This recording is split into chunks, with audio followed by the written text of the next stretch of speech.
Ciao, Umberto. Bonjour, Lauren. Actually, Lauren. Welcome to Brisbane's French Quarter. We're here to talk about Vignettes today, the Music on Sunday Vignettes. Yes, we are going to take a trip on a flying carpet to France. But it's Ooh. not only about French music, it's about how France feels, or tastes, or smell. We have Debussy, who is the quintessential French composer. But also at the same time, we have Rameau, so we go back in their Baroque. And then Ravel is not really the composer of the pictures of an exhibition, but it's more an orchestration of a Russian, very crude piece by Mussorgsky.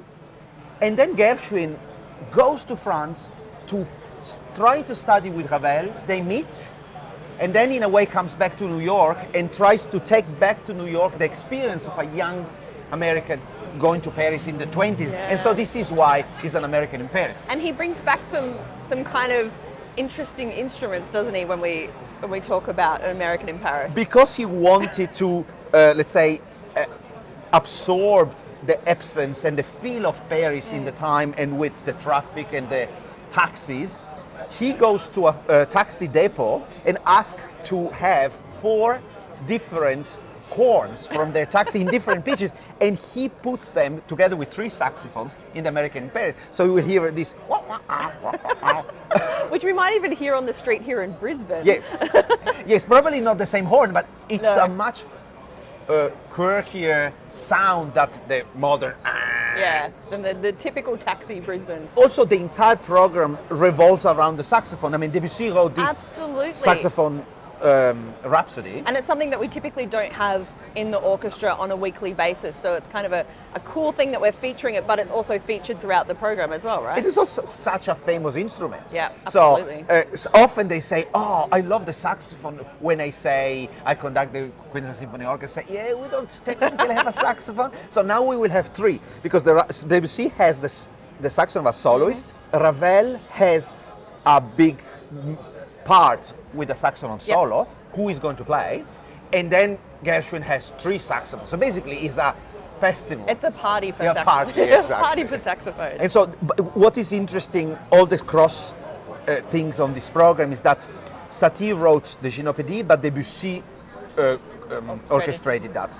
Ravel took Mussorgsky piece that on the piano is really rough, really the most Russian thing you can imagine, and makes it such an elegant. It's like to dress with silk and, you know. And you get that feeling every time Promenade comes back throughout that piece. It just lifts it back up to this sort of walking through a museum. Yeah, it's amazing. You know, the fact that he used the tuba and the saxophone and piccolos and Tuileries, and it's Which one's your favourite out of the movie? to me is Le Tuileries.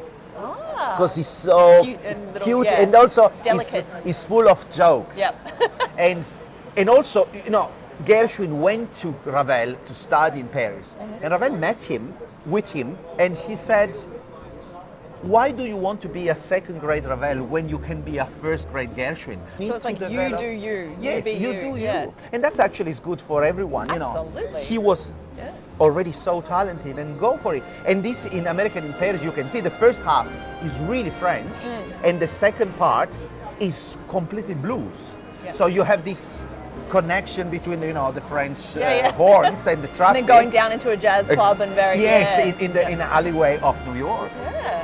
So Music on Sundays, they're kind of a bit more of a relaxed setting of concerts, aren't they? And they sort of typically have a theme, and then we weave a whole bunch of different pieces throughout that theme. I will present the concert.